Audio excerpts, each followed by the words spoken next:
But if you think accepting that flatly unconstitutional multi-million-dollar personal gift from the Qataris was audacious, wait until you hear about Trump's dinner plans for tonight. Right now, as I'm speaking to you at this hour, with protesters outside, the most brazen act of corruption by a president in our lifetimes, probably in a century, possibly ever, is going down in Northern Virginia right now.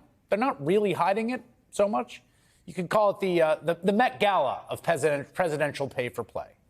Now, of course, we are used to hearing about fancy gala dinners where politicians rub elbows with their top campaign donors who are donating, often specifically so they can be near those politicians. And unfortunately, that's become part and parcel of our political system, and I think people view it with a jaundiced eye, understandably. This is not that.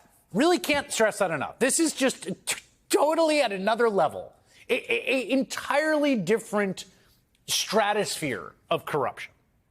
A, quote, unforgettable gala dinner with the president at his 800-acre Trump National Golf Resort in Potomac Falls, Virginia, for a very exclusive group.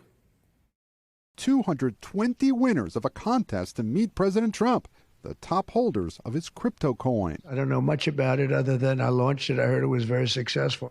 NBC News has learned each dinner guest paid between $55,000 and $37.7 million for the Trump coin. Now, remember, the day before becoming president, Trump, day before inauguration, launched this meme coin, right? It's the Trump coin.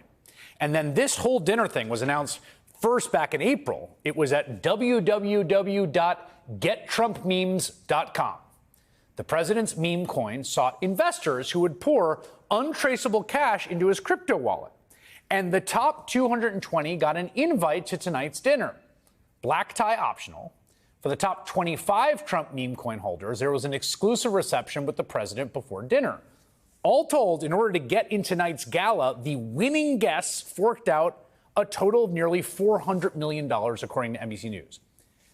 This was essentially an open advertised competition to see who would pay the biggest literal tribute to Donald Trump's crypto coin. And because of the way this meme coin works, which is issued by Trump and whose purchase always sends money to the company that he's part of, this is really not functionally different than if those guests showed up with satchels of cash or briefcases with stacks of bills and then just dumped all that into a big bucket physically held by the President of the United States. Well, the website for the contest says that the president is appearing at the dinner as a guest and not soliciting any funds for it. Another site says that 80% of the Trump Coin project is owned by two companies affiliated or in business with Trump. Again, as Trump said, I launched the coin, right? These are Trump businesses. Again, now, if these were campaign donations, the level of the donations and the people donating would make this just an absolute facial violation of every campaign finance law ever. But again, it's even worse than that. This is not going towards Donald Trump's political campaigns or, his super PAC. No.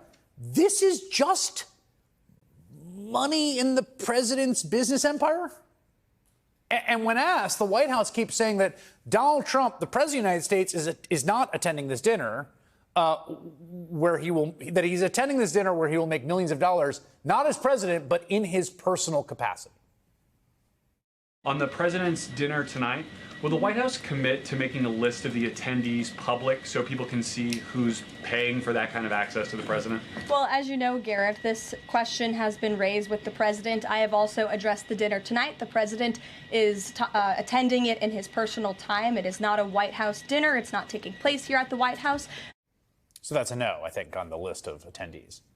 You don't really have to understand crypto to see how this works. You just need to understand people like Justin Sun, okay?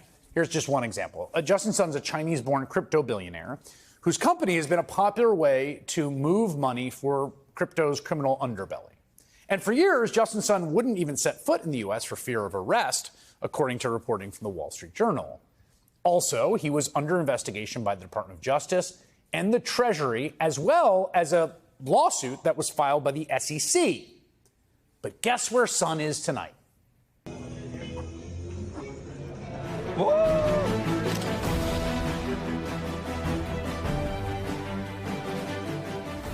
nice to be here today with like everybody in the crypto to witness this great moment of crypto.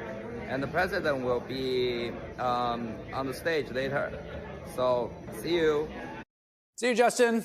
He's there tonight. In fact, in addition to being the top Trump coin investor, Sun also went in with the Trump family on a separate investment last year. And all told, he has sunk at least $93 million into Trump crypto ventures, according to CNBC.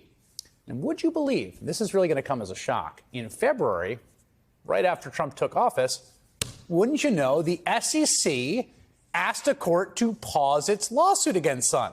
So it had filed a lawsuit in the previous administration, and then Sun went into business in crypto with Trump, and then Trump got elected, and then a few weeks later, the SEC is like, we want to pause this lawsuit.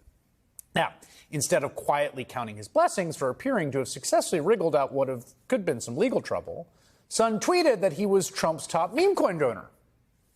What's the emoji for a victory laugh? Now, we only know Sun is at tonight's gala because he bragged about it. In fact, the identities of most of the other contest winners are largely private. They use pseudonyms to purchase their Trump meme coins.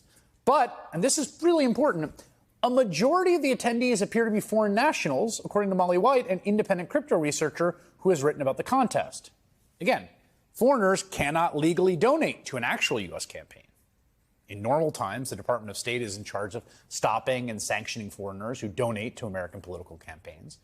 But as Secretary of State Marco Rubio made clear this week, we're not in normal times.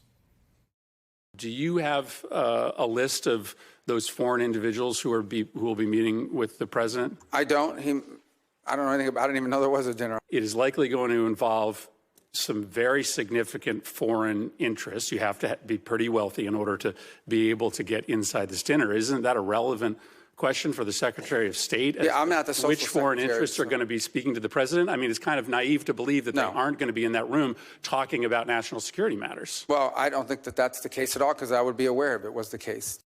Oh, well, that's a pretty good tautological reasoning. They won't be because I would be aware of it if that were the case, and I'm not aware of it, therefore they won't be. Just the President of the United States being a guest at a dinner where a bidding war helped decide who gets invited based on how much untraceable cash they forked over to Donald Trump's meme coin. A crypto scheme that, according to estimates, has enabled him to make hundreds of millions of dollars off of being president in just a few months. For Donald Trump, regaining the presidency was always fundamentally, I think, about two things. One, most crucially, avoiding jail for the many crimes that he was indicted for, and making as much money as he can. And we've known that for a long time. But the audacity and the scale of his profiteering can still be managed to be shocking.